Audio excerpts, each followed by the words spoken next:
수용화 마인드맵 이제 아마 책상머리맡에 붙여놓고 보고 계시죠, 그죠? 그래서 우리가 스탠다드하고 프로세스, 그다음에 조직, 그다음에 툴, 자, 이런 관점으로 소프트웨어 공학을 분리해서 볼 수도 있다. 교재는 이제 이런 부분이고, 이제 스탠다드는 시험 문제 자꾸 끊임없이 간간이 나오죠. 그래서 스탠다드가 중요하구나라는 거에 대해서 얘기를 했을 거고, 프로세스. 그래서 SDLC를 계속 물어봐요. 그래서 SDLC 중요하구나. 이렇게 이해를 하셨을 거고. 그리고 시험 문제 낼 데 없으면 가끔 뮤직보수 재개발 이쪽을 국내 소프트웨어공학 소프트웨어 개발 그 기준, 네, 소프트웨어 대가 기준이죠. 대가 기준 가이드에 있는 내용을 가끔씩 내요.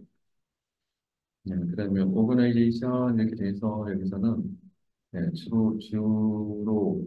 이제 금방 이야기했던 소프트 체크를 위해서 분리가 제한을지 그다음에 뭐 이런 인증 관련된 것도 있지만 이거하고 연계된 주제 프로덕트 관리의 PMO를 자꾸 물어보거나 이런 거를 하고 있죠. 그리고 툴로 가게 되면은 요구공학, 테스트공학 자꾸 물어보죠. 옛날에 형상관리도 많이 물어봤는데 요즘 잘 안 물어보더라고요. 요구공학하고 테스트공학은 지속적으로 물어본다. 그다음에 최근에 심심하니까 이거를 물어봤어요. 그죠? 아, 그 대해서 뺐는데 물어봤어요. 음, 네 배는 있었지만 그 대해서는 뺐었는데 물어보더라고요. 그다음에 설계원리 여기서 모듈화 자꾸 물어보고 그죠? 그다음에 객체 지향 모델링 중에 이런 객체 지향의 설계원리 이런 거 가끔씩 물어보고 설계 원칙 이건 시험대에 나오든 안 나오든 일단은 암기를 해야 되는 내용이고 이 중에서 하나씩 물어보는 경우도 있었고요. 저는 설계 관련된 이야기들을 하면 요 기본 원리를 이야기도 하고 그다음에 객체적 설계 원칙을 내가 알아요라고 어필을 하는 것도 되게 득점에 도움이 되겠죠. 설계 도구로 가는 소프트웨어 아키텍처 이야기가 나오고 아톰, 시밤 자꾸 물어보고 그렇죠. 그다음에 UML은 요즘은 잘은 안 물어봐요. 그죠? 디자인 패턴 이것도 요즘은 잘은 안 물어봐요. 근데 이게 그 2010년도 전후에서는 문제가 꽤 많이 출제됐어요. 요즘은 잘안 돼요.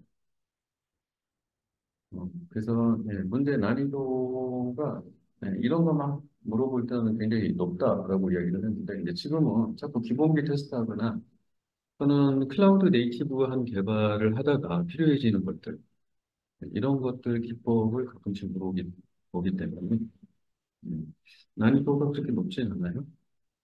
그런데 기본기를 살짝 게을리하면 그거를 풀어도 점수를 거기서 못 맞는 경우가 많아요. 그래서 이런 부분을 좀 유의해서 생각하고 가면 될 것 같다.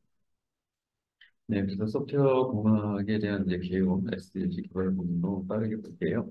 음, 뭐 개념은 굳이 뭐 설명할 의미는 없고요. 여기서 비가시성이라고 하는 부분, 그다음에 무형 이 두 부분의 특성이 어떤 것인지에 대해서 요거를 이제 머릿속에 둘 필요가 있어요.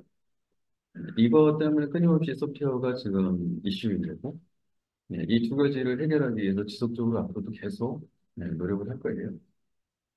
시스템하고 차이가 뭐냐? 뭐 인풋 대비 아웃풋이 크다. 1 플러스 1은 2가 아니라 3이 된다, 5가 된다. 이제 시너지를 얘기하는 거고, 소프트웨어 위기라고 하는 게 있다. 품질 비용 낭비를 만족하지 못해서 사회적 배면당하는 현상이다. 나토 과학기술위원회에서 68년도에 이제 제기를 됐는데, 결국에는 품질 비용 납기 이건 뭐예요? QCD. 그래서 여러분들이 비즈니스 사이드에서 익히 아는 키워드, 비즈니스를 왜 하는 QCD. 맞죠? 비즈니스는 뭐다? 비즈니스는 돈 버는 것이다. 네. 돈을 벌려면 제품과 서비스가 판매가 돼야 되겠죠? 판매되는 그 제품과 서비스의 경쟁력이라고 하는 것은 어디서 나오나? QCD에서 나온다. 예, Q하고 C 이 두 가지를 Q는 높이고 C는 낮춘다. 이거를 전문용어로 가성비. 여러분이 좋아하는 가성비. 음. D는 뭐예요? 딜리버리는 경쟁자가 출시하기 전에 내가 먼저 출시. 왜냐면 경쟁자가 가성비 있는 제품이나 서비스를 미리 출시해버려. 그럼 거기 우후 몰려가서 샀을 거잖아. 내가 더 좋아 그러면서 발표해도 이미 한 번 고객들은 나한테 안 온다. 소프트도 마찬가지다. 이런 기본기에 굉장히 강해야 돼요. GCD. 이걸 가지고 전부 줄을 그으면 마인드맵이 촘촘히 거미줄처럼 나머지 모든 주제를 통과할 수 있어요. 이미 그렇게 되고 있으시죠? 네, 그래서 이제 일개 원인이라고 하는 것은 결국에는 공급 능력이 부족하다. 비용이 계속해서 증가한다. 뭐 이런 거예요. 품질이 그래서 엉망이 되더라. 뭐 이런 거고. 또 비교 대상인 하드웨어는 이미 품질도 높고 원가도 계속 떨어지고 있고. 그래서 비교 대상인 또 하드웨어에 비해서 처진다. 결국에는 품질 문제. 그리고 품질 문제가 생기고 나면 위기보수 단계에서도 엄청난 비용이 발생한다. 그래서 소프트웨어 공학은 뭐냐? 이거는 질 좋은 소프트웨어를 경제적으로 생산하기 위해서 자, Q, 그다음에 경제적으로 생산한다. C, 그죠? 공학과 및 수학적 원리와 방법을 적용하는 것이다. 홈페이지 SEI 소프트웨어 공학이 제가 CMMI를 만든 그다음에 뭐 안시 미국 표준이죠. 소프트웨어 개발 운영 미지보수 회기 소프트웨어의 라이프 사이클 전체에 적용되는 체계적인 접근 방식과 일련의 기술이다. 네. 그렇죠. 뭐 이런 거 보시면 될 것 같아요. 나머지는 이거를 다시 반복한 거예요. 그런 것들. 브룩스, 품질 비용 일정한 공정의 접근 방식.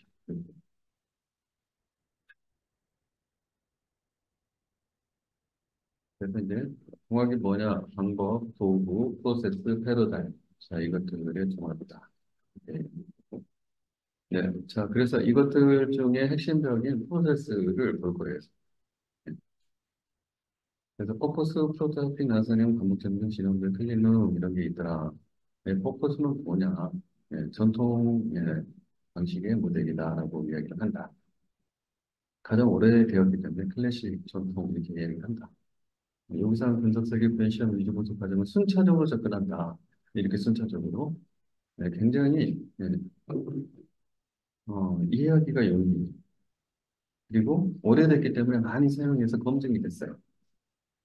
그래서 이런 경우에는 이제 기술적 위험이 남고 유사한 프로젝트 경우 민도에 적합하다. 요구사항이 명확히 정의되어 있는 경우에 적합하다. 근데 이제 뭐 계속 사용하면서 생기는 문제점은 요구사항을 초기에 구체적으로 정의하기 어려운데 얘는 딱 자르고 가야 된다고 생각한다. 단계말 검토를 통해서 오케이 되야만 다음 단계로 넘어간다. 그다음에 중요 문제점이 계속 후반부에 발견되고 그러면 후반부에 발견되면 이거를 다시 예, 이렇게 바꾸기 위해서 순환이 발생해요. 근데 얘는 순환이 발생하지 않는다. 왜? 폭포처럼 흘러가기 때문에. 라고 하는 것이 논리적으로 맞지 않다. 그래서 저대로 따라가기 힘들다. 이런 이야기를 했죠. 포커스 모델은 머릿속에 완전히 그림처럼 가지고 있어야 돼요. 왜냐면 어떤 이 새로운 SD시나 방법론을 자꾸 비교하라고 말할 때 포커스를 비교해요. 왜냐면 포커스를 기반으로 깔고 나머지가 계속 발전해 왔기 때문에 포커스 대비해서 얘가 어떠한 차별점이 있는지를 이해했는지 자꾸 체크한다는 거죠. 그 다음에 프로토타이핑. 이제 요게 요구사항 도출의 어려움 해결. 이게 이제 앞에서 있었던 이 코스의 문제점이죠. 그래서 프로토타입을 한번 만들어 보지, 이렇게. 그래서 요구 분석한 다음에 하나를 찍어가지고 프로토타입 설계를 하고 개발을 해서 평가를. 고객이랑 사용자랑, 그다음 개발자랑 앉아가지고 같이 프로토타입을 들여다본다 그랬죠. 그래서 네가 말한 게 도끼 맞아?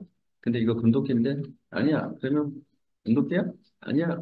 그럼 뭐야? 나무 도끼야. 뭐 이런 식으로 해본다는 거야. 그럼 우리의 눈높이는 나머지 그 제품에도 전부 다 눈높이가 금도끼로 되어 있다가 도입하고 이걸 해보면 나무도끼 정도 수준으로 눈높이를 맞춰서 영상을 정의하면 되는군. 이렇게 해서 지나친 오버를 하지 않도록 할 수 있다. 예를 들면. 그래서 요구사항을 확인하고 설계를 전제해서 이 부분을 전체 이제 규모의 개발로. 이거를 이렇게 몇 번 반복하면서 최종 눈높이는 작업이 되겠죠? 근데 이걸 보니까 지금 머릿속에 무슨 생각이 떠오릅니까? 최근에 네, 디지털 트랜스포메이션 할 때 뭔가를 우리가 하죠. 응? 네. 크게 맞습니다. 디자인 थिಂ킹이라고 했죠? 네, 제가 기가 어두워졌어요. 네, 디자인 थिಂ킹 맞아요. 머릿속에 이렇게 떠올라야 돼. 떠오르고 있었던 거죠? 네. 입으로만 안 나왔어. 네, 맞습니다. 네, 디자인 थिಂ킹에서 프로토타입이 굉장히 중요한 역할을 하죠. 네, 디자인 थिं킹 할 때 고객이 어려워하는 어려움, 네, 이거를 공감하기, 그죠? 그래서 그걸 나의 어려움처럼, 나의 비즈니스 문제처럼 인식하고 공감을 해야, 네, 그 다음에 네, 아이디어를 막 떠올려서 아이디어를 도출해서 문제를 해결하려고 하죠. 네, 그래서 문제 해결 방안을 찾아서 이걸 프로토타입으로 일단 해보는 거죠. 맞다. 네, 검증이 됐다. 그러면 이제 전체 그 영역의 비즈니스에 적용을 하면 되겠죠. 네, 2대 5, 스탠포드 5단계 막 그런 거 머릿속에 떠올라요? 그러면 그거 딱 안 물어보고 갑자기 문제를 프로토타이핑 설명하라 문제가 딱 나왔어요. 그러면 아싸, 예본가 이거 딱 쓰고 잘 썼어 그러고 나오면 어떻게 된다? 암기를 잘했군 이러면서 채점자가 되게 좋아하겠죠. 점수를 조금 줘도 되겠군. 3분의 1만 줘야지. 네, 지식과 경험과 응용 능력입니다. 근데 지식만 말했으니까 3분의 1만 주면 되잖아. 그럼 몇 점 받는다? 3점. 근데 그러면 포기할까 봐 플러스 1점을 더해서 4점 준다. 채점자도 먹고 살아야지. 포기하면 안 되죠. 맞죠? 네. 그래서 점수 분석하는 게 되게 어려워요. 여러분들이 점수 나온 거 보고 왜 이렇게 줬을까? 내가 잘 썼나 못 썼나? 이런 거하고 상관이 없을 수도 있어요. 이런 로직으로 점수를 주기 때문에. 그렇죠. 나 다음에 시험 더 보라고 점수를 가점을 줬으려고는 꿈에도 생각 못했죠? 미끼 꼬드기. 근데 그게 뭐 인생을 또 바꾸는 계기가 될 수도 있어요. 그래서 포기 안 하고 합격하면 좋은 거니까. 음. 네, 프로토타이핑. 네, 이거는 그래서 훨씬 더 이제 사용자 의사소통이 원활해집니다. 그렇기 때문에 의사소통이 잘 돼야 요구한 한 거를 정확히 이해할 거잖아요. 그죠? 그래서 요구사항에 대한 부분들이 이걸 통해서 많이 해결이 되는 거예요. 다만, 프로토타입을 보고 소프트웨어에 대한 이해가 사용자가 없으니까 이거를 최종 결과물로 오해해서 벌써 개발 다 했네? 이런 것들 때문에 이제 골치 아프다. 잘 이야기를 해야 됩니다. 하지만 요즘은 골치 아프다, 안 아프다? 껍데기 만들어야 하면 실제로 해버려요. 요즘 프로토타입은. 클라우드 기반으로 여러분들, 예, 요즘 코딩 해가지고 대충 프로토타입 만들어요. 그럼 실제 작동하는 코드까지 다 해버리잖아요. 그래서 요즘의 프로토타입은 이런 문제는 상대적으로 없어요. 네. 특히 요즘 AI 개발하실 때는 더 심하죠. AI한테 챗봇으로 코드 만들어줘. 나 이런 거 할 거야. 그리고서 코드 한번 살펴보고 마음에 안 들어. 그러면 자, 이 부분을 좀 더 세밀하게 심지어는 랭귀지까지 다, 또는 함수까지 다 지정해서 만들어줘. 그럼 얘가 쓰죠. 그래가지고 몇 번 막 말로 이 챗봇한테 요구를 하면 챗봇이 다 계속 고쳐요. 그래서 마음에 들 때까지 고친 다음에 됐고 그러면 우측 상단에 예, 코드 이렇게 써놓은 우측 상단에 이 코드 창이 뭐예요? 프롬프트 엔지니어링의 창. 자, 유저 프롬프트가 있죠. 그래서 유저가 질문하고 막 대화하기에서 이용하는 창이 있어요. 그러고서 엔터, 네, 엔터 시청이 그 밑에 버튼을 눌러주면, 실행하기 버튼을 눌러주면, 그러면 챗봇이 그걸 쭉 읽고 나서, 그다음부터 막 뱉어내면서 창에다 쓰죠. 이게 이 창은 뭔 창이야?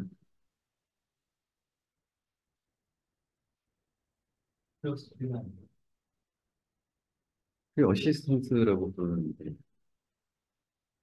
내가 예를 들면 텍스트 사례를 주려고 해요. 그렇게 하면 질문하는 유저 프롬프트 창 외에 좀 더 복잡한 창이 필요하죠. 그래서 거기에다가 몽땅 때려 넣고, 자, 요거 기반으로 내가 이 질문할게. 자, 요거 기반, 요 창에 때려는 이 창의 이름이 뭐야? 네, 컨셉을 집어넣는 창. 네, 시스템. 그래서 시스템, 네, 유저, 그다음에 어시스턴트. 세 개로 구성이 되어 있어요. 어시스턴트라고 하는 그 창에다가 답변을, 피드백을 계속 얘가 토해내죠. 그 창의 우측 상단에 보면은 복사하기 이렇게 네모 두 개 붙여 있는 애가 아마 보일 거예요. 네. 걔를 누르면 복사가 돼요, 코드가. 그래서 걔를 갖다가 어디다가 때려놓는다? py, 네, 확장자, pynb? 저기 확장자 생각이 나요. 네, 파이썬하고, 그러니까 파이썬 노트북 약자 안 해보셨어요? 아, 맞아, IPM. 아, 맞아, 그거야. 그 확장자로 되어 있는 데다가 때려 붙여놓거나, 그다음에 실제로 이 파이썬, 실제 소스 코드 입력창에다 때려 이렇게 붙여놓고 실행하고 검증해서 네, 내가 배포하려고 하는 이제 대상이 있다고 하면 배포하는 거예요. 그래서 이 프로토타입 자체가 이 과거에 우리가 말하는 이 SDC 프로토타입 수준보다 얘는 폐기하고 버린다고 부르잖아요. 근데 요즘은 그렇지가 않아요. 기술이 발전해서. 그대로 다시 쓸 수 있는 수준까지 이제 요즘은 가능하죠. 훨씬 더 유리한 거예요. 아, 이런 방식으로 지금 코드는 하고 계신 거죠?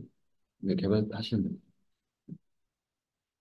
뭐 코파일럿 지원을 받을 수도 있고, 그냥 단순하게 챗봇한테, 요즘 챗GPT, 4 옴니, 이거 활용해서 뭐 하셔도 되고 생각했어요. 난관형 모델.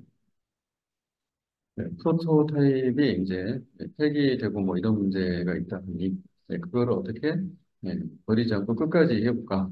이 프로토타입을 계속 발전시켜서 최종 완성된 소프트에 이르는 과정으로 가게 하자. 이 나선형. 계획 및 정의. 실제 우리가 알고 있던 요구사항은 여기에 붙어 있고, 그 다음에 개발은 여기에 붙어 있어요. 네, 그런데 이 요구사항을 받아서 이거를 개발로 넘어가기 전에 이원 분석이라고 하는 것을 하는 거예요. 그리고 이것들을 감안을 해서 개발하는 거고, 네, 개발 결과를 가지고 다시 고객 평가를 받아보고, 네, 이렇게 해서 계속 최종 소프트웨어를 개발하는 데 이른다.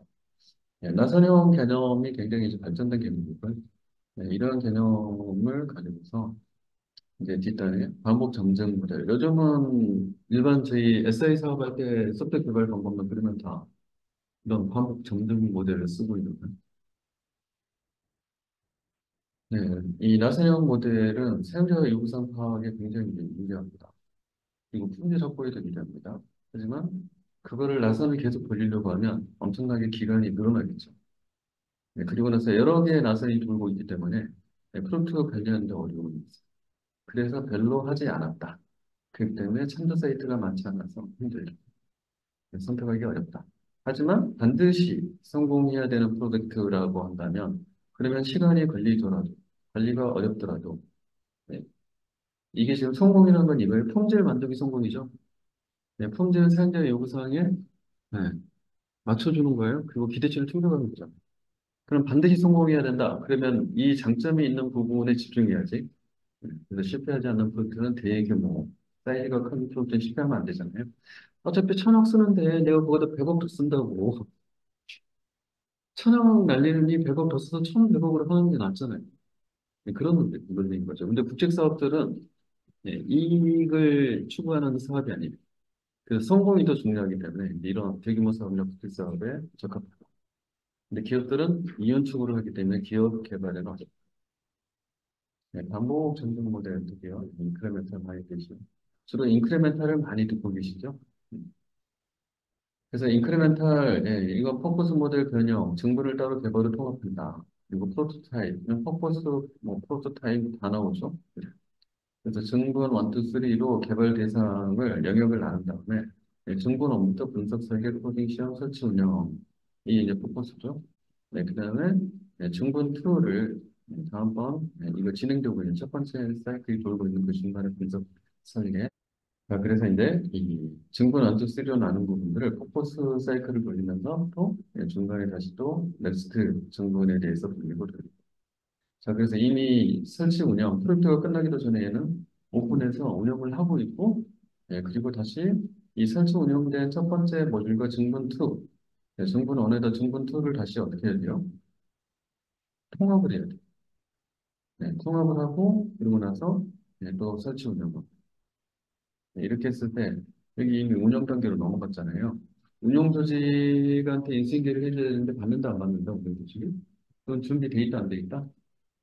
이게 프로젝트, 그러니까 플래닝을 할 때, 이 방법을 따르면 첫 번째 오픈된 이 증분원에 대해서 운영을 할 인력까지 전부 다 감안해서 맨먼스 플랜을 세우지 않으면 큰일 납니다. 근데 대부분의 과거에 제가 경험한 프로젝트에서는 이걸 다 놓쳤어요. 그래서 이 뒷단에 가면은 완전히 아슬아슬하게 됩니다. 여러분들은 혹시 이런 방법으로 접근을 하게 되면 뒷단에 운영을 해줘야 되기 때문에 이때 개발 인력하고 별도로 운영자들을 확보를 해야 된다는 걸 이해를 해야 돼요. 예를 들면 여기 개발하는 인력이 쭉 할 수도 있는데 여기가 하나를 맡고 있지 않고 다른 애를 또 맡겨요. 이해되시죠? 그럼 운영하면서 또 다른 증분을 해야 돼요. 이런 문제가 생기기 때문에 이게 문제가 된다. 친화적 개발 모델도 이제 비슷한 거지만, 쟤는 아까 이렇게 격자 형태로 앞에 거는 쪼갰잖아요. 증분은. 근데 얘는 그게 아니라 중심부, 예를 들면 이렇게 오려내서 가장 핵심적인 걸 필수적인 기능만 우선적으로 뽑아내는 거예요. 그래서 이 부분부터 핵심적인 부분부터 덜 이제 비핵심적인 기능들로 계속 옮겨가면서 여기 도는 거는 이제 대상만 다르죠. 대상만 다르고 앞에처럼 똑같이 증분처럼 똑같이 사이클을 도는데 핵심 부분부터 비핵심 기능으로 가는 건 달라요. 클리니엄 모델 이것도 많이 얘기했죠. 그래서 이것도 절대로 무결함 소프트웨어를 개발하는 방법이다. 그래서 박스 스페시피케이션을 합니다. 블랙박스, 스테이트 박스, 클리어 박스 이렇게. 그래서 블랙박스 껍데기만 만들고 인풋 아웃풋 넣었을 때 이 껍데기는 절대 실패할 수 없어. 이거를 테스트하는 거고 그 안에다가 상태 정보를 넣어서 블랙박스라는 대답을 해서 훈련을 했을 때 이 상태 정보에 의해서도 아웃풋 값이 이상 없이 출력이 된다라는 것을 보장할 수 있니? 라고 다시 검증. 그리고 나서 최종적으로는 클리어박스에서는 이 상태 데이터 블랙박스라고 되어 있는 녀석의 제어 프로그램. 그래서 제어 로직을 집어넣어서 이제 이 상태에서도 문제가 없는지 이렇게 해서 최종적으로 무결함 이거를 확인한다. 그래서 결함이 없다는 거에 대해서 클리어하는 상태로 이렇게 세 가지 박스 형태로 스피케이션합니다. 네. 그래서 이게 이제 클린룸 공간이라고 이야기합니다. 그래서 오토폴 스파이럴 이런 여러 가지 SDLC를 우리가 어떤 경우에 선택할 거냐라는 이야기를 많이 하는데 점이 많이 찍혀 있는 것들이 이제 이게 프로젝트 또는 요구사항 또는 고객 근데 이제 종합적으로 프로젝트 환경 또는 프로젝트 특성이라고 하는 거예요. 이 특성, 프로젝트 특성에는 일단 환경, 고객, 그다음에 대상 업무, 그다음에 적용되는 기술 이런 거 다 해당되죠. 이런 측면에서 어떤 특징을 갖고 있느냐에 따라서 어떤 SGC를 쓰는 게 우리한테 유리하냐라고 하는 것을 정리할 수 있다. 그러면 비교하다라고 이야기가 나오면은 비교할 때는 자, 어떤 거를 선택을 할 거냐는 이러이러한 특성에 비춰서 몇 개를 예시를 하고 이쪽 거 이쪽 거 찍고 뭐 예를 들면 이쪽 거 찍고 자, 이런 적용 방안에다가 이 매트릭스를 써야 될까요? 말아야 될까요? 항상 우리는 예, 1교시다 그러면 예, 이달락에 가서 가, 나, 다 해서 뭐를 쓰라고요? 어찌하리오라고 쓰라고 했죠. 소하다. 어떻게, 그래, 소하. 어떻게 할 거지? 두 개 비교 열심히 했어. 그래서 소하, 어쩌란 말이냐. 프로젝트 특성에 따라서 이런 경우에는 L을 쓰고 이런 경우는 L을 쓰고 매트릭스를 재빠르게 그려서 이걸 다 쓰고 싶지만 시간이 부족하고 내가 한 20개 아는데 제가 처음 거하고 끝에 거만 알려드릴게요. 중간은 점점 찍고 시간 전략해야지. 이 매트릭스를 적용 방안으로 선택하기 위한 방안으로 적었다는 것 자체가 중요합니다. 그 안에 컨텐츠를 얼마나 많이 적는 건 중요한데. 근데 컨텐츠를 적으라고 구체적으로 그러면 많이 적어야 되죠. 근데 일반적으로 비교하라고 하면 당연히 이거를 적용 방법을 해야지, 그죠? 예, 각각을 어떻게 적용할 거냐의 적용 방안이 아니에요. 두 개를 비교하라 그러면 둘 중에서 어떤 거를 선택해야 되느냐를 묻는 게 적용 거예요. 이해되시나요, 이 부분? 예, 그래서 선택 방법을 이런 박스로 표현을 해주면 좋겠다.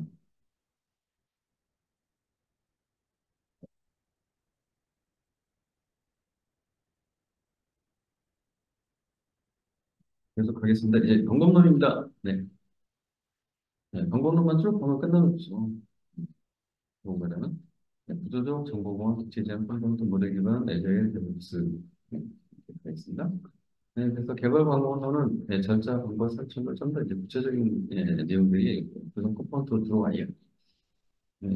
그래서 또 구조적 정보공학 이렇게 왔다는 거에 대해서는 이제 여러분들 이해를 하실 거예요, 전부 다. 그죠?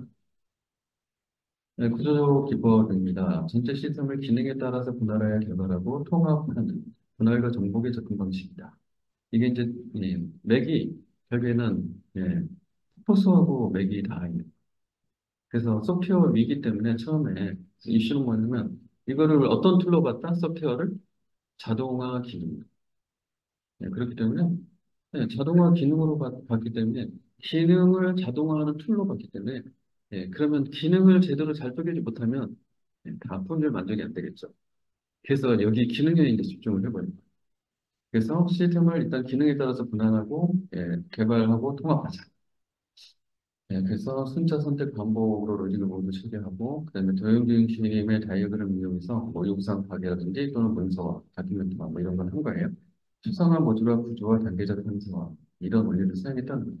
지금 저희가 알고 있는 대부분의 개발 방식의 원리를 여기서 시작한 거예요. 그리고 이것들이 사라지지 않았어요. 여전히 유효해요. 그래서 여러분들이 잘 알고 있는 분석 도구, 데이터 플로우에 대한 이런 이제 다 나옵니다. 자, 정보공학으로 넘어갑니다. 자, 이제 조금 발전했어요. 기능을 자동화하는 거라고 생각했는데 그게 아니에요. 기능을 하면서 보니까 얘가 데이터를 핸들링 합니다. 그래서 데이터 쪽이 좀 더 이 기술의 핵심이라는 것을 깨닫기 시작했어요. 그래서 실제 기능이라고 하는 것들은 데이터가 없다면 아무 짝에 쓸모없다. 그걸 터득했어. 왜? 기능은 뭐예요? 데이터를 받았어. CLU들이 하는 녀석이었던 거예요. 근데 우리는 데이터 생각 안 하고 자동화 그러니까 이 기능 오퍼레이션에 집중했던 거지. 네. 그러면 결국에는 데이터가 무엇이냐에 따라서 결국에는 기능이 거꾸로 매달려 있는 거예요. 데이터의 요건이나 특성에 따라서 기능이 달라진다는 의미를 이야기하고 있는 거예요. 그래서 기능은 달라질 수 있지만 이게 비즈니스에 필요한 정보, 데이터는 변하지 않더라. 그럼 어떤 것을 기준으로 우리는 설계를 해야 되나? 개발을 해야 되나? 자, 기능, 맨날 변하는 기능으로 해야 된다. 아니야. 비즈니스의 본질인 데이터에 중점을 두고 해야 돼. 자, 어느 쪽? 자, 기능이다 손 들어봐요. 데이터다 손 들어봐요. 오케이. 설득을 당했군요. 그래서 기업 전체 주요 부문을 대상으로 정보 시스템 계획 수립, 분석 설계, 구축에 전략적인 것들을 자, 그래서 이제 여기에 보면은 제임스 마틴이 이제 이걸 제창을 했는데 제임스 마틴의 정보공학 피라미드라고 하는 것에 의해서 이 방법론이 설명이 되는 거예요. 여기서 보면 그대로 나갔죠. 계획 수립, 분석, 설계, 구축 이렇게 결국에는 정보공학을 설명하려면 이 제임스 마틴의 이 정보공학 피라미드를 그리자면 설명할 수 있어요, 없어요? 음. 그래서 데이터 중심의 방법론이다라고 이야기하지만 여기 데이터 중심 방법론 제일 뒤쪽에 한마디만 써져 있고 나머지는 전부 뭐예요? 피라미드가 그려져 있어요. 그렇죠? 그래서 요거를 이해를 하면 된다. 이 단계는 여러분들이 잘 아시고 시험 문제 맨날 나오는 ISP다. 국내에 지금 ISP, ISMP 가이드를 지금 정보화진흥원하고 기재부, 기획재정부에서 IT 예산에 관련된 부분을 잡는 데 쓰고 있기 때문에 이거를 제대로 이해했는지 자꾸 물어보는 시험 문제가 나온다. 프로세스를 아니? 이 프로세스 단계별로 선출물이 뭐가 나와야 되는지 아니? 자꾸 이걸 물어본다. 그래서 여러분들이 칼같이 머릿속에 이제는 암기를 해서 시험 실력에 가야 된다. 뭐 그런 이야기죠. 분석, 설계, 구축은 이것에 따라가는 것이다. 네, 객체 지향. 네. 그래서 이제 정보공학이 90년대, 80년대 완전히 실현 휩쓸었어요. 그리고 이거를 지원하는 툴들도 굉장히 개발 툴들도 잘 거기에 맞춰가지고. 그래서 80년대, 90년대에 전 세계가 정보화의 바람이 불었고, 정보화를 하지 못한 기업은 국제 무대에서 사라지는, 도태되는 상황이 됐어요. 자, 여기에 이제 이 정도로 이제 번성을 하니까, 이제 좀 더 한 단계 점프업을 하기 시작합니다. 그래서 기능과 데이터라고 하는 거에 우리는 집중을 해서 모델링을 했다는 거죠. 그런데 이게 실세계하고 맞아? 뭔가 아닌 것 같아요. 뭐가 아니지? 생각해 보니까 실세계의 사물을 정보 시스템으로 이제 표현을 해서 기능이라고 하는 것과 데이터라고 하는 것들을 통해서 옮겨 놓았는데 뭔가 다른 거예요. 그리고 거기에서 주제는 항상 여전히 소프트웨어 위기에 대한 주제가 있습니다. 새로운 소프트웨어를 개발할 때마다 저번에 할 때도 같은 요구사항이 있었고, 이번에 할 때도 같은 요구사항이 있었는데, 왜 처음부터 끝까지 다시 새로 개발하지? 에 대한 도전을 계속 받는 거예요. 자, 여러분들이 경영자라면 이거에 대해서 돈 쓰고 싶어요, 안 쓰고 싶어요? 저번에 이쪽 정보 시스템 개발할 때 요구사항 중에 한 번 보니까 절반은 똑같아, 요번에. 근데 그 절반을 그러면 요번 정보 시스템 개발할 때 규모가 비슷하다고 하면 저번 개발할 때 대비 요번 개발할 때 투자 비용이 얼마가 돼야 된다? 50%만 쓰고 싶어요. 맞죠? 그런데 웬걸? 100% 똑같이 들어가. 왜 그런 거야, 난 도대체. 에 대한 끝없는 챌린지. 왜냐하면 우리 현실 세계로 가면 재사용 개념이 있죠? 그렇기 때문에 타인이 적게 들어가요, 현실 세계는. 그런데 왜 소프트웨어 세계는 똑같이 들어가냐 이거지.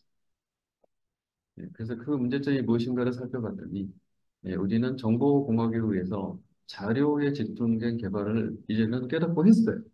그런데 이 자료가 이 커다란 한 통이고 함수하고 분리된 개념이에요. 이 함수는 뭐예요? 함수는 작동하는 실세계의 비즈니스예요.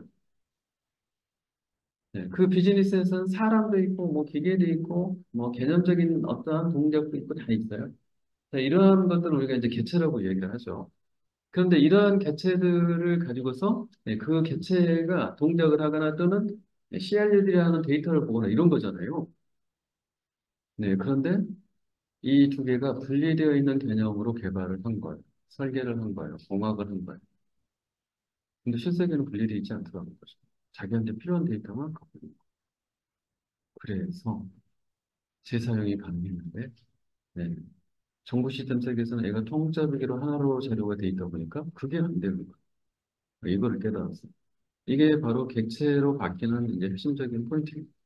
그래서 어떻게? 함수하고 자료를 하나의 독립된 모듈로 구현을 해야 된다. 라는 쪽으로 바뀌기 시작합니다. 너무나 잘 알고 있는 얘기죠. 지금 객체지향이랑 뭐 비교를 그러면 멘붕이 일어나는 그죠? 왜 그럴까요? 이게 잘 생각을 해봐야 되겠죠. 그래서 이런 그림을 그래서 잊어버리면 안 돼요. 이런 그림. 쉽게 보여주는 이런 그림을 머릿속에 사진처럼 찍어서 이걸 써먹어야 돼요. 네, 그래서 이렇게 개발하고자 하는 방법을 우리가 객체지향 이제 개발 공론이라고 이야기를 합니다. 그래서 재사용성과 유지보수성이 그러면 올라갑니다. 얘는 뭐예요? 문제가 생겼어. 데이터에 문제가 생기지 함수가 문제가 생기지 모르겠어. 그래서 통짜기로 돼 있다 보니까 다 뒤져야 돼. 근데 얘는 뭐예요? 문제가 생겼었으면 얘만 문제가 생기면 나머지는 지금 다 독립적이니까 얘만 들여다보면 돼요. 유지보수하기가 쉬운 것이. 그리고 얘를 고친다고 해서 애들이 영향을 받느냐? 영향을 받지 않는다. 전혀 안 받는 건 아니지만 최소화되어 있다. 모형의 적합성, 현실 세계, 인간의 사고방식과 유사. 뭐 이런 것들이 우수성이다. 그래서 객체라고 하는 개념이 그렇게 해서 생기는 거고, 거기에 속성과 메소드라는 개념이 이제 생깁니다. 메소드는 여러분이 아시는 오퍼레이션, 로직이고, 속성은 내가 사용하는 자료, 데이터이죠. 변수로 표현된 과거에 이런 거고, 이 객체를 실제 구현하기 위한 기술적인 부분은 클래스라고 하는 것을 만들어서 클래스를 가지고 특정 사물을 표현을 한 다음에 그 사물은 한 개가 아니라 같은 형태가 계속 10개, 100개, 1000개, 예를 들어서 직원. 그러면 직원이라고 하는 클래스에 실제 직원이라는 직원은 없어요. 직원이라는 클래스가 있는 거고, 그 클래스를 이용해서 이제 재사용해야지. 클래스를 가지고서 찍어내는 거죠. A 직원, B 직원, C 직원, 이렇게. 이런 방식으로 프로그래밍 방식이 확 바뀐 거예요. 그래서 벌써 여러분들이 딱 보니까 엄청나구나. 빵틀에서 찍어내면 되니까 재사용성과 유지보수성이 엄청 높아지는 게 보이고 있죠. 그래서 요건정이 객체지향만 붙이면 돼요, 앞에다가. 그래서 분석 설계도면 앞에 객체지향하면 객체지향이 된다. 그래서 여기서 주로 쓰는 것은 클래스, 시퀀스, 상태전이 다이어그램. 여기에 플러스 원, 뭐, 벡터가 나오는 유스 케이스 다이어그램. 주로 쓰는 다이어그램이 3개 정도밖에 안 됩니다. 상태전이도 잘 안 쓰시죠? 대부분 뭐예요? 유스 케이스, 클래스, 시퀀스. 맞죠? 그래서 이제 이 방법론에 OSE, OMT, OOD라고 하는 3가지 이제 방법론에 기여한 이제 대가들이 있다. 소프트웨어공학자들이. 그래서 이바 야코스, OSE, 유스 케이스 관련된 거. 그다음에 오브젝트 매니지먼트 모델링 테크놀로지. 이거는 넘바우, 객체 동적 기능 모델링. 그다음에 OOD, 구치. 그래서 오브젝트 오리엔티드 디자인에서 설계 문서화의 이제 바이오. 자, 이렇게 하다 보니까 이걸 합치니까 뭐가 됐다? 유니파이드 모델링 랭귀지가 됐다. 이걸 합치기 위한 노력을 하는 단체를 하나 만들었다. 보통 비영리 단체죠. 단체 이름 OMG다. 오브젝트 매니지먼트 그룹. 그래서 얘들이 UML 2.0까지 발표를 해서 정리를 해놨다. 자, 그래서 객체 지향을 해보니까 너무 좋은 거야. 와, 재생성이 높아졌어요.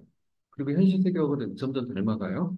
네, 그래서 현실 세계의 아직 다른 점은 무엇이니? 라고 해보니까 소프트웨어를 생산하는 과정은 실제 피지컬한 제품을 생산하는 과정과 다른 게 뭐냐면 공장 라인에서 제품은 조립해서 막 만들어요. 그 이야기는 뭐예요? 부품을 가져다 조립하면 되는 거예요. 근데 소프트웨어는 아직 모듈 개념은 있는데 부품 개념이 없네. 부품처럼 만들면 조립하면 소프트웨어 애플리케이션 되는 거 아니야? 부품으로 만들자라고 나온 게 바로 컴포넌트다. 그래서 컴포넌트 안에는 임플멘테이션이라고 하는 이 안에 클래스가 있어요. 그리고 이것들을 조합을 해서 특정 부품처럼 작동하는 그런 소프트웨어를 만들어내는 거고 이 부품을 결합하기 위한 조인트 부분 역할을 하는 걸 인터페이스라고 보는 겁니다. 그래서 이 인터페이스가 표준화만 돼 있다면 그러면 어떤 부품끼리도 전부 다 결합이 가능하다라는 컨셉을 갖고 있는 거죠. 그래서 인터페이스는 서비스 웹에서 접근할 수 있도록 하는 버추얼 펑션이다. 임플멘테이션은 실제 클래스다. 네. 자, 그래서 이러한 방식으로 개발하는 걸 CBD, Component Based Development라고 이야기를 한다. 그래서 이 컴포넌트를 모아서 개발, 조직, 유지, 보수를 하는 것이다. 하는 거예요. 이렇게 하면 생산성, 변경성, 관리성, 재생성, 고품질 이것들이 다 가능하다. 그래서 과거에 그 기술 이제 써네 이지, 엔터프라이즈 자바 엄청나게 들어보시죠, 그죠? 네, MS 컴플러스, 비주얼 C++, C샵 뭐 등등, 단내 프레임워크 이렇게 발전되는 것들을 우리 다 알고 계시죠? 그래서 먼저는 컴포넌트 부품이 있어야 부품 업체로부터 부품을 납품받아야 조립하는 종합 완성차 이 현대가 다 조립을 할 거잖아요. 부품 업체 없으면 조립 못하죠. 네? 그러니까 부품이 만들어져 있어야 돼. 그래서 부품, 컴포넌트 디벨롭먼트 이게 부품을 만든 거예요. 그리고 이 부품이 만들어져서 리파지트리 창고에 있다는 가정하에 이제 뭐 만들어줄까요? 라고 하면은 부품들을 가져다 조립하는 것들을 요구사항을 듣고 영역을 분석하고 컴퓨터 기본 설계하고 컴퓨터 조립하고 응용 시스템을 만든다. 이 영역은 도메인이라고 부르는 거예요. 이 도메인은 이게 금융 업무냐, 공통 업무냐, 예를 들면 아니면 뭐 제조 업무냐, 그런 유통 업무냐, 그런 거에 따라서 대상, 창고나 부품이 다르게 되는 거죠. 그 이야기 한 거예요. 그래서 어렵게 생각하지 마세요. 네, 이렇게 간다는 거고, 이제 컴포넌트, 뭐, 이건, 이제 과거에는 이런 이야기를 했는데 지금은 이미 저 단계를 다 뛰어넘어가 버렸어요. 지금은 프레임워크들이 이미 저러한 공통 컴ponent 다 이미 가지고 있고요. 그다음에 업무 영역별로 산업별 그 업무 영역별 예를 들면 금융 업무 패키지 이런 것들이 패키지 안에 들어다 보면 다 이미 컴포넌트 베이스로 만들어 버렸어요. 그래서 그런 걸 가져다 쓰기만 하면 돼요. 지금. 근데 그런 것들이 존재하지 않는 새로운 업무를 우리가 시비들을 해야 된다. 그럼 컴포넌트 없이 만들어야 돼요. 근데 이미 세상이 많이 지나면서 우리가 하기도 전에 그걸 조차도 패키지로 소프트웨어 이 상품으로 만든 회사들이 다 나와버린 거예요. 네, IUP, 내셔널 유니파이드 프로세스. 자, 이런 툴들을 통해서 UML을 이용해서 저런 CBD 방문들을 다 커버할 수 있도록 이미 이런 것조차도 제공이 되고 있다. 이제 유명한 퍼포러스 원뷰, 제이스페이스 뷰, 로지컬 뷰, 인플루먼트 뷰, 프로세스 뷰, 디플레이먼트 뷰 이런 것들이 있다. 이건 직접적으로 물어보지는 않지만 뒤에 이제 RFA 이제 프로세스가 있는데 뒤에서 네, 소프트웨어 아키텍처에 관한 나와요. 응용 쪽에. 소프트웨어 아키텍처에서 소프트웨어 아키텍처 살려서 문서의 목차와 내용을 작성하라. 이런 시험 문제가 자꾸 나와요. 근데 그것의 영문 이름은 SAT입니다. SAT. 소프트웨어 아키텍처 다큐먼트. 네, 그 다큐먼트 안에 써야 될 내용은 뭐예요? 우리 어차피 다 개발 방법이 지금 최종판은 CBD예요. 네. 자, CBD가 아니다. 그러면 사드라고 하는 것은 별로 의미가 없어요. 에자일이다. 그러면 주로 뭐가 필요해요? 유저 스토리가 필요해요. 그래서 이제 좀 패러다임이 다른 거예요. 근데 그런 방법론이 아닌 경우에 대부분 이걸 사드에다가 이걸 써봐. 이러면 사드 안에 자, 이것들을 실제로 식별하고 설계한 내용을 쓸 수가 없어요. 그래서 이거 실제 복잡해요. 네, 그렇습니다. 네, 국내에서는 마린3라고 하는 것들이 전 CBD에 관련된 방법론으로 정리되어서 사용을 하고 있다. 그래서 관리적인 거는 초록색, 프로젝트 관리가 그게 다르죠. 그다음에 개발 공정, 엔지니어링 공정은 보라색, 연결돼 아티텍처, 전체 개발 이렇게 되어 있다. 근데 이거를 시험에서 물어보진 않아요. 근데 여러분들이 나중에 합격하고 활동하려면 상식적으로 이런 미담을 알아야 되니까. 저는 어디 한기통에다가 적용 방안 이렇게 쓸 때 국내 전자정부 사업을 할때 말임이 써야지 라고 써주면 좋겠죠. 그죠? 예. 근데 전자정부 사업이 아닌 일반 민간 사업이야. 그럼 굳이 말임이 써도 되고 안 써도 되지. 그렇지만 민간 업무에 특화된 그러한 방법론을 쓰고 싶다. 그러면 IBM에 전화해서 내셔널 인파이트 RP 프로세스 팀을 불러.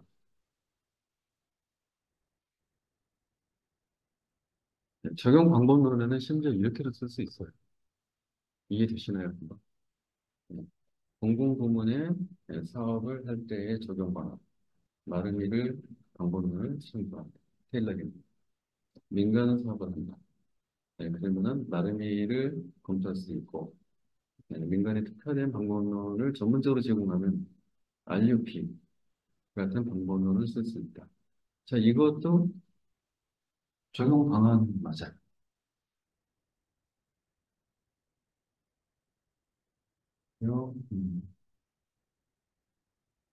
MBA로 넘어갑니다.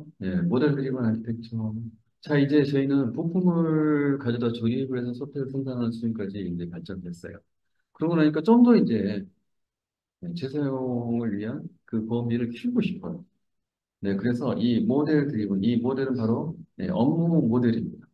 업무 모델을 기반으로 개발을 하자.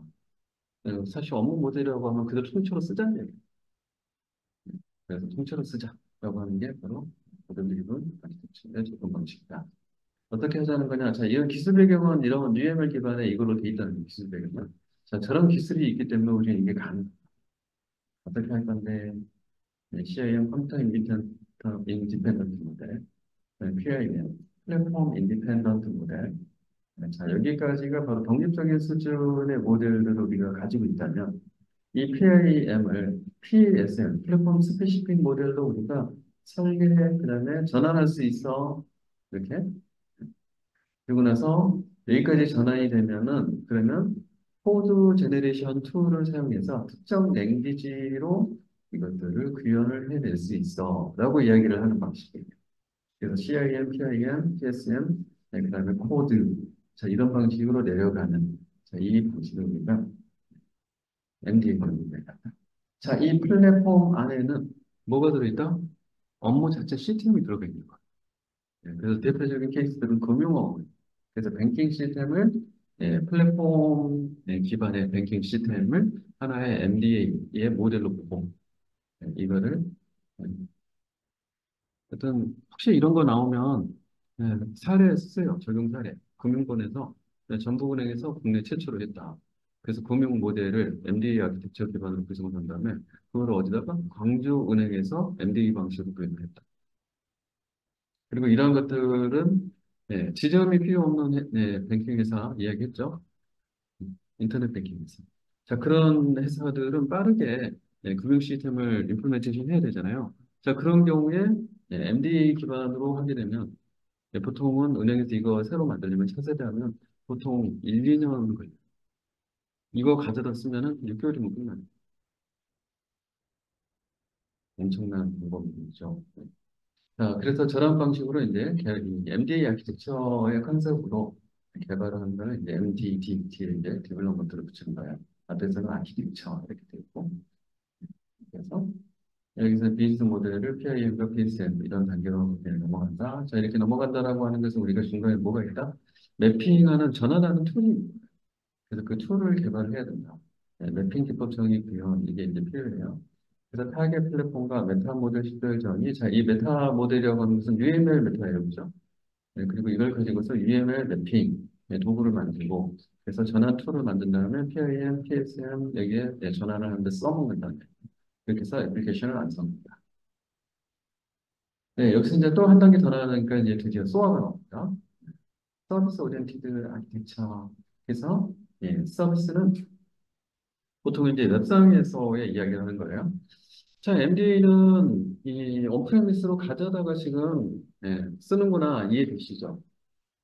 그런데 생각해 보니까 이제 전 지구가 네트워크로 연결이 돼 있어요. 그리고 어디선가는 웹 서비스 형태로 되어 있는 서비스를 통해서 사용자하고 계속 앱 브라우저를 통해서 인터랙션, 인풋 아웃풋 데이터를 주고받고 기능을 하고 있어. 제공하고 있는 기계 소프트웨어가 있는데 우리가 왜 또 개발하지? 걔가 또 쓰면 되는 거 아니야? 어떠세요, 여러분? 걔가 또 쓰면 되잖아요. 이제 그 안에 데이터를 내장하고 있는 게 아니라는 거 이해되시죠? 자, 부품, 컴포넌트, 이런 것들, 객체 이런 것들은 이제 지가 그 안에 데이터 안 갖고 있어요. 거기서 말하는 데이터라고 하는 것은 내가, CRD를 하기 위한 오퍼레이션 기능에다가, 그다음에 데이터를 누군가가 나한테 요청을 해서 인풋을 주면 답을 변수를 속성으로 갖고 있는 뿐이에요. 맞죠? 그렇기 때문에 C가 데이터 안 갖고 있어요. 내가 데이터를 얘한테 인풋으로 날려주고, 그냥 폴 해가지고 처리해줘 그러면 그 기능이 내가 원하는 기능이라고 하면 처리해서 나한테 되던져줄 거예요. 자, 이런 것들을 우리가 서비스라고 이야기합니다.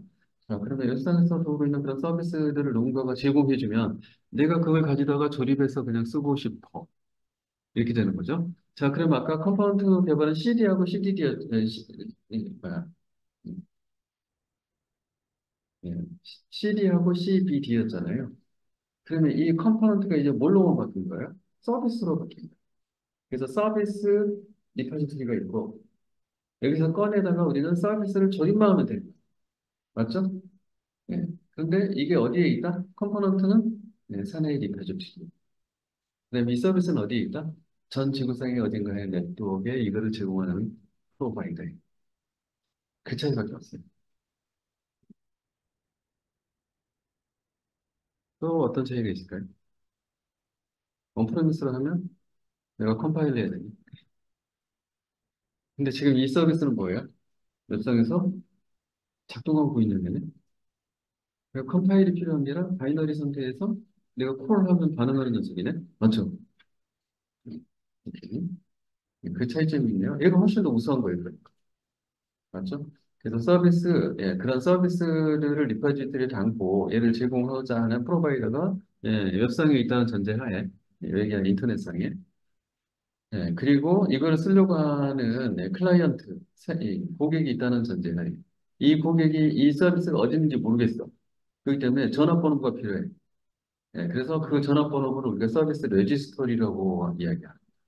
이 레지스터리에 가가지고 이런 서비스 있어? 라고 하면 이 녀석이 있어 하고 이상한 것들을 불러주면 얘를 검색해갖고 이쪽 가. 그래가지고 네. 실제 이 레지스트리 안에는 이 서비스에 대한 명세서가 여기 다 들어가 있어요.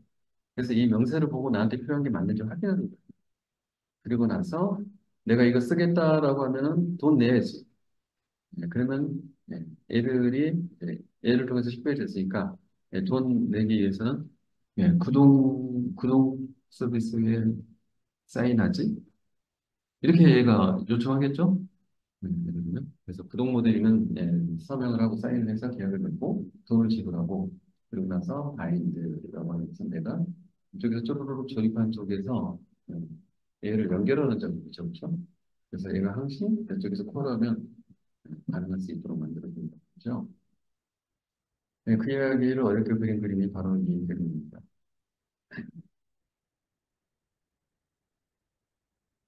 뭐 테크니컬 레이어 이렇게 돼 있는데 뭐 무시하고요. 서비스 리퍼지토리 거래할 게 있다라고 치면은 내가 이런 것들을 제공하는 이제 솔루션 회사들이 있다고 합니다. 사실 여기까지도 다 이렇게 보면 여기서 내가 개발하자는 어떤 서비스가 있어요. 그럼 이 서비스를 오크플로우에다가 쭉 프로세스 단계들을 전부 다 정의를 하는 거예요. 그래서 이렇게 정의한 프로세스의 세부적인 액티비티 있죠. 이 액티비티는 전부 다 소프트웨어 기능이죠. 그래서 이 기능들이 소어의 서비스 단위예요. 이것들을 이 서비스 아까 프로바이더에 바인딩을 하는 작업을 하는 거예요. 그래서 여기에 워크플로우에 엮어서 흘려보내기 위한 BPM, Business 프로세스 매니지먼트 이 툴이 여기에 있는 거고요. 자, 이걸로 엮여진 서비스가 돌아가게 되면 그게 인사물과 인사 서비스, 회계면 회계 서비스 이렇게 부르는 그런데 여기 보면 중간에 이제 ESB라고 하는 거 있어요. 엔터프라이즈 서비스 버스라고 하는 거예요. ESB. 그래서 엔터프라이즈 서비스 버스는 뭐다? 이 녀석을 불러다가 내가 데이터를 인풋 주고, 그 다음에 출력한 거를 다시 받아서 내가 아웃풋으로 받아들이고, 그리고 이것도 사용자 유저 인터페이스를 통해서 UI상에서 보이도록 해줘야 되잖아요. 네, 그렇게 되려면 그러면 이 리퍼지토리에 있는 녀석들이 가지고 있는 기술 플랫폼하고 내가 내부에서 BPM 돌려야 되니까 여기서 인프라 가지고 있는 플랫폼이 또 분명히 전혀 안 필요한 게 아니라 내 딴의 인프라도 필요하죠. 그리고 내가 이 서비스하고 연동하려고 하는 레가시도 또 있을 거예요. 그죠? 자, 이것들하고 연동해서 조립이 되는 경우가 이제 허다하다는 거예요. 자, 그러면 요거는 뭐 오라클 DB 쓰고, 쟤는 몽고DB 쓰고, 뭐 예를 들면 이런 식으로 플랫폼들이 막 차이가 있어요. 그렇게 되면은 그 데이터들을 서로 호환을 시키려고 하면 일정한 패턴 포맷으로 바꾸는 작업이 필요하죠. 바꾸는 작업을 하는 건 어떻게 해요? 그 데이터에 어댑터를 끼워가지고 녀석을 전부 다 텍스트 레이어로 텍스트로 다 전환해야죠. 그리고 텍스트로 전환할 때 어떻게 전환한다? 텍스트로 전환할 때 어떻게 전환한다? DTD 타입으로 정의하는 문서 뭐예요? XML이죠. 네, XML로 이거를 쭈루루 컨텐츠화를 하게 되면은 그러면 이제 개념적으로는 구조화된 형태의 트리가 나와요. 이 트리는 이 하나의 이 DTD의 테이블처럼 생긴 녀석이 실제로는 RDB의 하나의 컬럼하고 똑같은 애예요. 자, 이런 식으로 DTD로 정의를 해 놓은 XML 문서까지 전부 컨버팅하는 컨버터가 있어요. 이걸 우리가 뭐라고 한다? 어댑터라고 부른다. 네, 그러면 XML 타입으로 떨어지게 되면 이 ESB 안에서는 XML 네. 자, 제가 이 XML까지 ESB 안에 엔진이 있어서 XML 컨트롤하는 안에 엔진이 있어요. 그래서 그 안에서 실제로 이 XML 타입으로 되어 있는 데이터들을 전부 자, DTG 타입으로 오면 파싱할 수 있죠. 혹시 여러분 옛날에 시험 문제 막 그런 게 나왔어요. 그래서 DOM, 다큐멘트 오브젝트 모델. 이런 거 혹시 어디서 배우셨나? DOM. 한국에서 배웠나? 아니면 신기술 영화과에서 배웠나? DOM 또 뭐가 있어요? 타입이 두 가지인데. 내가 그 XML 문서를 읽어가면서 파싱한 모듈을 갖고 있는. 그래서 그거를 전부 파싱해서 다른 포맷에 던져야 돼. 그쪽 포맷으로도 똑같이 파싱된 데이터를 집어넣어주면 얘가 다시 조립하면 되잖아. 그래서 그쪽의 어댑터 통해서 다른 이기종의 포맷으로 던지면 되잖아. 이 작업을 ESB 안에서 시키는 거야. 이해되셨죠? 제가 혹시 기술적인 이야기를 했나요? 기술적인 이야기 하나도 안 했죠?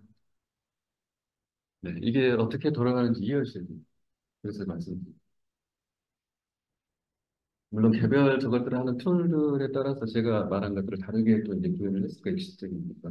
근데 하는 이 기능은 지금 전부 이거 하는 거예요. 그렇게 하기 때문에 어떤 것들도 전부 다 이 서비스, 이 소어 기반으로 어떤 것도 전부 다 통합할 수 있어요. 그래서 전부 다 호환해서 주고받게 할 수 있어요. 이해되셨죠? 그래서 여기에 이제 소어의 특징이 나옵니다. 프로세스 중심. 예. 동의하십니까? 여기서 지금 BPM에서 오크플로우 프로세스 여기다 엮는다고 그랬죠? 플랫폼 독립적 애플리케이션 통합. 플랫폼 위에 독립적으로 돼요. 지금 금방 ESB 이야기했죠? 어댑터 씌워서 전부 다 XML 타입으로만 전환해주고 그다음부터 서로 주고받고 한다. 네. 그다음에 누즐 커플 메시지. 누즐 서로 당연히 지금 이 구조로 가면 중독성이 없어져요. 그다음에 이제 메시지 및 풀 상태 관리 이거는 이제 요 메시지 결국에는 메시지가 인풋 아웃풋 메시지가 결국에는 유저 단에서 던지거나 받고자 하는 이 데이터예요. 그런데 또 하나의 메시지는 뭐예요?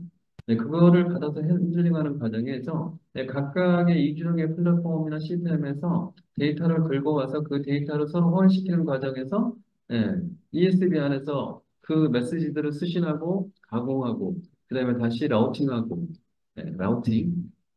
그러니까 이런 용어는 알아야 돼요. 어댑터, 이기종의 어댑터 사이에 던지려고 할 때는 라우팅, 어느 어댑터로 던져야 되냐, 라우팅. 자, 이런 거는 상태 관리하다가 에러가 났어요. 실패했어요. 그럼 어떻게 해야 돼요? 소어는 여기서 이제 멈춰요. 코스가 거기서 힘들어도 끝나요.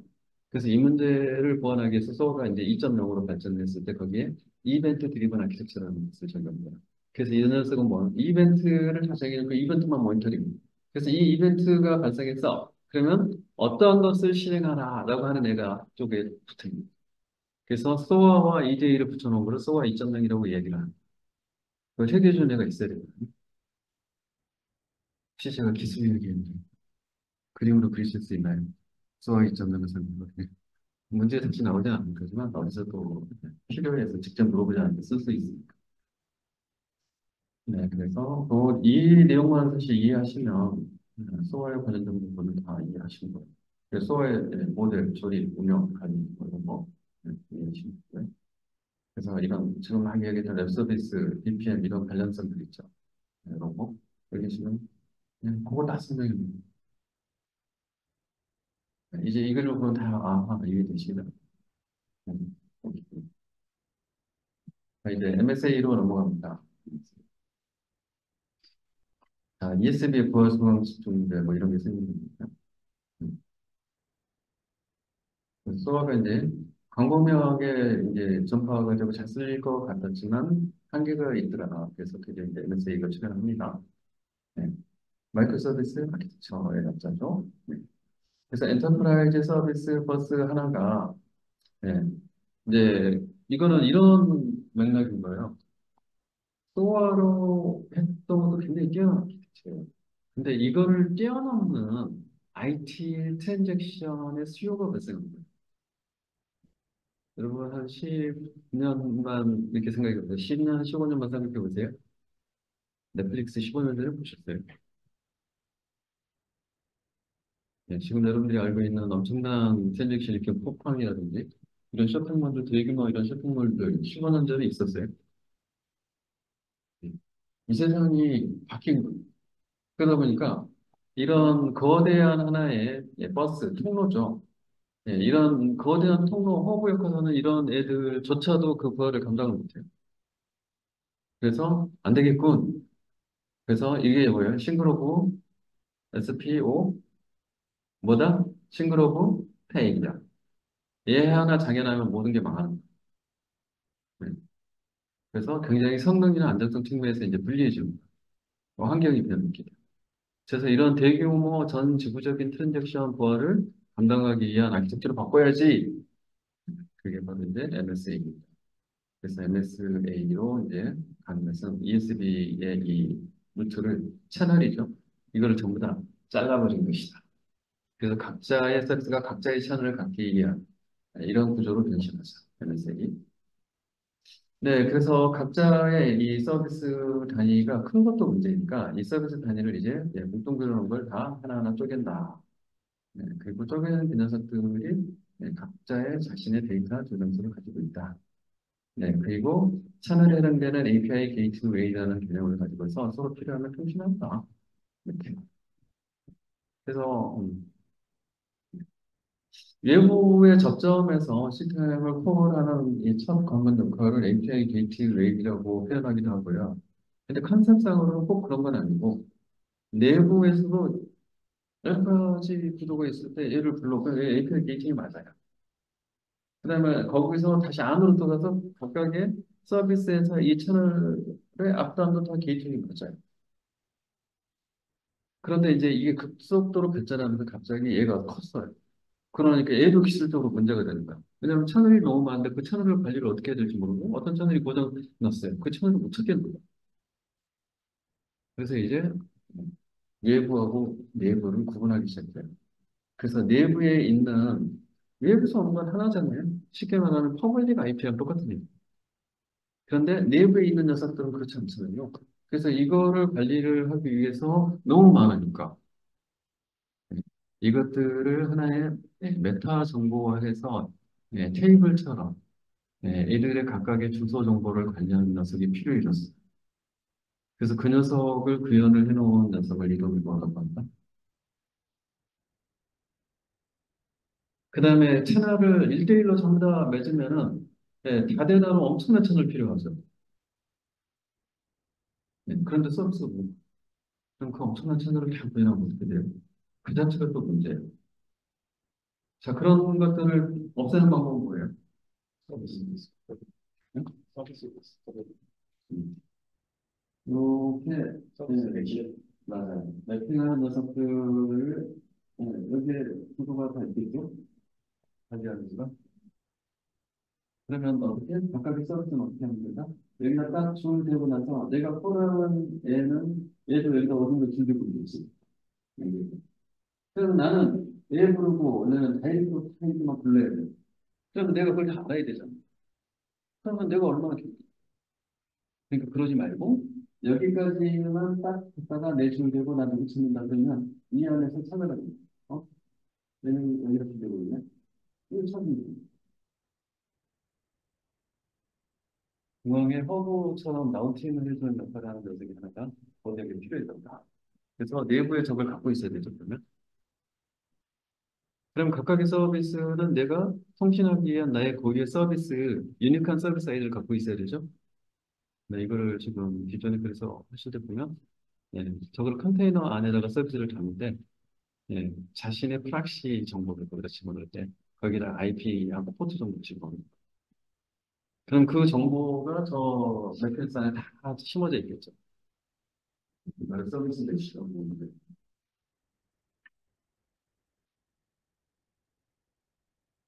머릿속에 아키텍처가 싹 지금 들어가셨죠?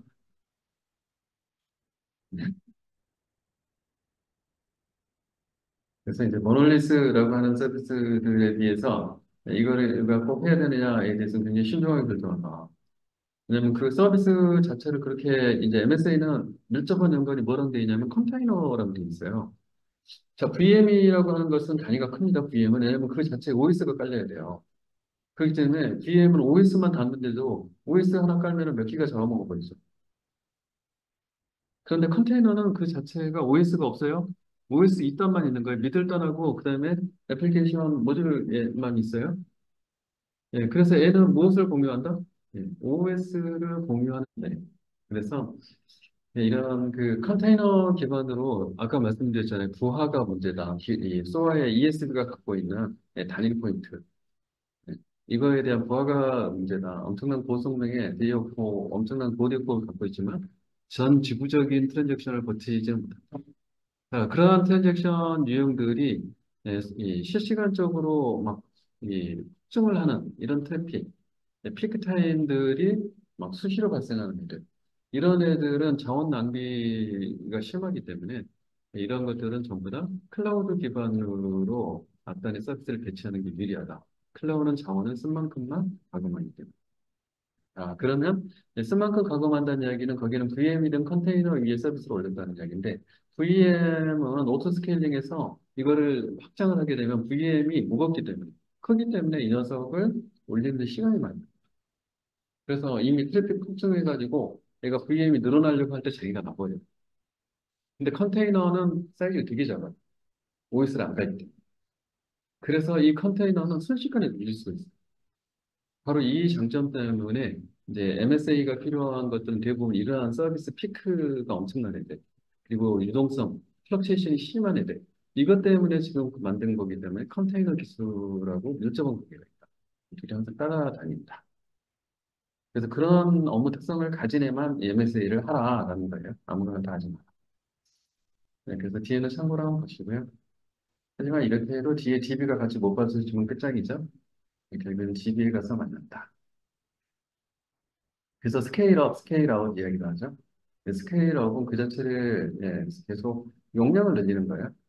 스케일업은. 스케일아웃은 뭐예요? 같은 애를 여러 개를 병렬로 붙이는 거예요. 그런데 DB를 병렬로 붙일 수가 없단 말이지. 앞에 AP 서버나 웹 서버는 병렬로 계속 늘려도 돼요, 컨테이너수가. 그리고 앞에서 라우터에서 새롭게 늘어난 애들을 등록을 해서 그쪽으로 트래픽이 들어온 거를 계속 이제 나눠주어서 돌려주면 돼요. 근데 DB는 돼요, 안 돼요? DB는 안 된단 말이지. 그래서 그거를 감안해서 설계를 해라. 뭐 그런 거고요. 이런 거 이제 지원하는 그런 환경들은 이제 스프링 부트라고 이야기를 하고요. 스프링 부트 지원하는 쪽에 이게 클라우드 네이티브한 개발을 하려고 할 때 환경을 설정을 할 때 그 기반이 되는 환경에 필요한 이 솔루션들 쭈루룩 알아서 패키지로 깔아주는 거예요. 이걸 이제 스프링 부트라고 해요. 우리가 다 스프링 프레임워크 기반으로 자꾸 개발하기 때문에 이렇게 하는 거예요. 그래서 이거를 전자정부 패드 프레임워크에 이미 다 반영이 돼 있어요. 그래서 MSA까지. 그 얘기입니다. 그걸 알고 계셔라. 와, 드디어 거의 끝이 갑니다. 에자일. 에자일은 주로 XP하고 스크럼 이야기를 하고 있다. 그래서 XP에서 알아야 될 것은 요 12가지 프랙티스이다. 플래닝 게임, 스몰 쇼트 릴리즈, 메타포, 샘플 디자인 테스팅. 테스팅 중요합니다. 네. 그다음에 리팩토링 중요합니다. 자꾸 시험 문제 나오죠. 페어 프로그래밍, 컬렉티브 오너십, 컨티니어스 인티그레이션 중요합니다. 시험 문제 자꾸 나오고, 40시간 링크, 이런 거 시험 문제 나오는데 좋은데 안 나와. 원사이드 커스터머, 코딩 스탠다드. 여기에서 이제 요거를 스토리 기반으로 이렇게 개발 사이클을 돌리고 릴리즈하는 요것들을 좀 이렇게 약식으로 만들어서 가지고 계시면 좋다. 예를 들면 이런 그림을 여러분들이 좀 약식으로 가지고 있으면 좋겠죠. 그렇고요. TDD. 그래서 XP 핵심 엔진은 TDD다. 테스트 드리븐 디벨롭먼트. 그래서 단위 테스트 행실 명세 구성, 실패하는 테스트 작성, 명세를 코드 만족하는 코드 작성, 테스트 성공 확인, 그다음에 테스트 코드하고 이제 실제 코드를 리팩토링 해서 리팩토링 시험 문제를 물어보면 TDD랑 연관성도 설명하고 그다음에 배드 스멜이라고 하는 컨셉. 그래서 배드 스멜에 해당되는 코드 유형들이 무엇인지 적고 이거를 해결을 하기 위한 대안들이 뭐 방법이 있다. 그리고 이 부분은 XP, 에자일 요거의 핵심은 TDD에서 쓰인다라는 이야기를 안 해주면 내가 이거 알고 있다 모르고 있다? 네. 현재 트렌드를 정확히 모르고 있다라고 내가 자백한 것이다. 그래서 점수가 엉망이 될 것이다. 스크럼. 네, 스크럼은 이제 관리적인 측면에 이제 집중했다라는 얘기고, 주요한 부분들은 이제 제품 책임자. 제품 책임자 이름 뭐다? 줄여서 PO, 프로덕트 오너. 그 다음에 스크럼 마스터가 있고, 이게 과거에 우리가 말하는 PM 역할을 대체한다. 그리고 1 내지 4주 단위의 이제 개발 사이클을 갖고 있고, 이때 개발할 수 있는 범위, 이거를 대상을 스프린트라고 부른다. 그래서 기간 내에는 우리는 바꾸지 않는다, 동의 변경하지 않는다, 한 번 전하면. 그래서 제품 책임자는 개발해야 될 제품 백로그를 관리하고, 자, 이 중에서 24주 동안에 개발할 것들을 추려내요. 추려낸 녀석은 스프린트 백로그가 됩니다. 이 스프린트 백로그를 매일같이 스크럼 마스터랑 일일 스크럼 회의를 데일리 스크럼 미팅을 해서 개발을 하는 과정을 갖고, 그리고 이것들에 대한 진척 리뷰도 하고, 끝나고 나면 스크럼 리트로스펙티브 그래서 스크럼 회고도 하고, 뭐 이런 과정을 계속 반복적으로 돌린다. 그래서 이런 스프린트 개인 미팅, 일일 스크럼 베이스 스크럼 미팅, 스프린트 리뷰 이런 미팅이 있다. 그리고 여기서 쓰는 게 이 번다운 차트. 그래서 이것들은 저기랑 칸반이랑 굉장히 이 칸반이 있나요? 칸반하고 연계해서 쓰고 있죠.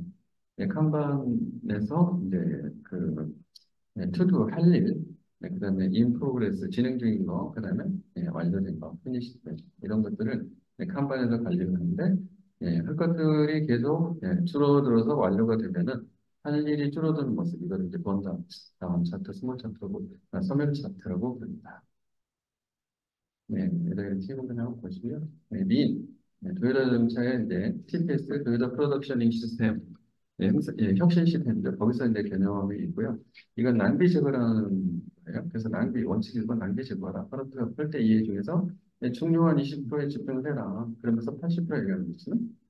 그다음 품질 내재화하라. 여기 이제 테스트 TDD가 여기 벌써 나오거든요. 그래서 지식 창출하라. 네, 확정을 넣잖아. 마지막 변을 쓰는 고기는 전체적으로 고객 요구에 소비되지. 사람 존중하라, 빨리 인도하라. 그래서 이 일의 양을 할 수 있을 만큼 하지 않는다. 이게 이제 인 프로그레스. 거기에 올라가 있는 타스크 수를 몇 개 내고 제한해라. 그래서 너무 많은 거를 팀원들한테 주지 마라. 그래서 린에서 쓰고 있는 이제 칸반을 이야기를 한 거예요. 그래서 워크 인 프로그레스 자극적인 제한한다. 이게 이제 그 이야기죠. 그래서 이게 하나의 통로라고 대역폭이라고 생각하고 이걸 뛰어넘어가는 타스크를 주면 안 된다. 이렇게 관리하는 방식. 그래서 에자일하고 애플리케이션 라이프 사이클 매니지먼트 그래서 모든 업무의 자동화 툴들을 주고서 심리스하게 계속 흘러갈 수 있도록 구성을 해줘라. 데브옵스. 자, 이제 데브옵스에서 에자일로 데브에 관련된 부분이 해결됐는데, 오퍼레이션 관련된 부분하고 여전히 상호 이해가 충돌한다. 그래서 이거를 제대로 비즈니스 기여하게 하려면 두 개를 통합하는 게 필요하다. 통합하는 게. 그래서 이 무한 루프처럼 할 수 있는 이 그림을 머릿속에 사진을 찍어야 돼요. 플랜, 코드, 빌드, 테스트, 릴리즈, 디플로이, 오퍼레이트 모니터. 머릿속에 사진 찍고 이거 대법적으로 무조건 이 그림을 그리고 이걸 써야 돼.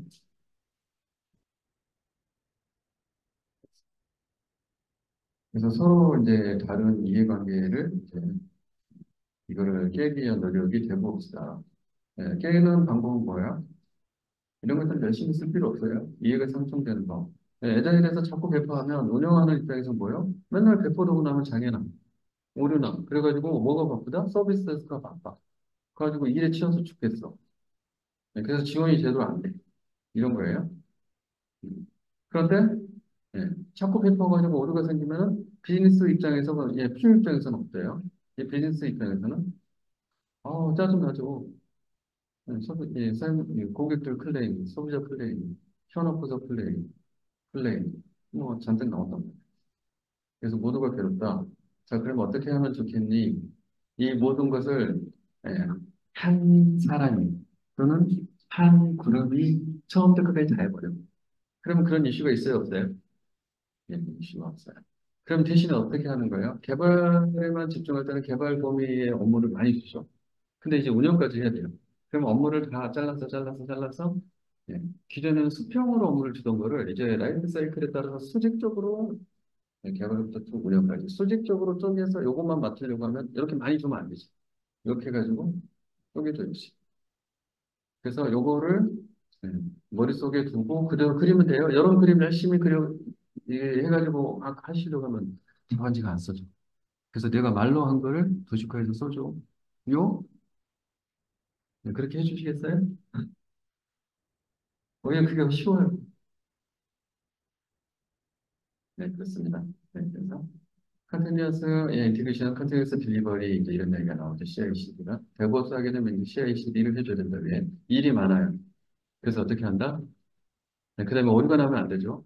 네, 그래서 그걸 최소화하기 위해서 어떻게 한다? 예, 매일같이 내가 코드 수정하면 무조건 다시 통합을 해줘야 돼. 그래서 오류가 나는지 안 나는지 봐야 돼. 그리고 그렇게 통합된 거를 또 다른 사람이 수정을 했어요? 그러면 또 마찬가지로 그걸 계속 해줘야 돼. 에브리데이, 에브리데이. 예, 그렇게 해가지고 그거를 실제 배포하겠다 의사결정하면 어떻게 한다? 배포 환경에 보내기 전에 먼저 스테이징에 보내야지. 스테이징에서 다시 배포 환경으로 날릴 거예요. 그래서 배포 환경에 있는 인프라 구조를 예쁘게 똑같아야 되겠죠? 솔루션 깔려 있는 것들이 이제 똑같아야 되겠죠. 그래서 그거를 자동으로 체크하고 깔아주는 애가 있는 거예요. 어떻게 해야 된다. 배포를 하는 이 과정들을 전부 다 어떻게 해야 된다? 자동화를 한 다음에 개발자는 뭐만 하면 된다? 소스를 올려놓으면 그다음부터 자동으로 계속 빌드를 통합하게 만들고 테스트하게 만들고 네, 그다음에 배포 준비하고 그다음에 의사결정 하면은 네, 배포 딱 되게 이 전 과정이 뒤따라 알아서 시스템이 해결해요. 이게 지금 우리가 말하는 CI/CD 파이프라인. 혹시 여러분의 조직은 그렇게 되어 있습니까? 자, 그렇게 되어 있다 손 들어보세요. 안 되어 있습니까? 축하드립니다. 앞으로 이 개선과 혁신의 여지가 남아있습니다. 네, 이렇게 여기까지 마칠게요.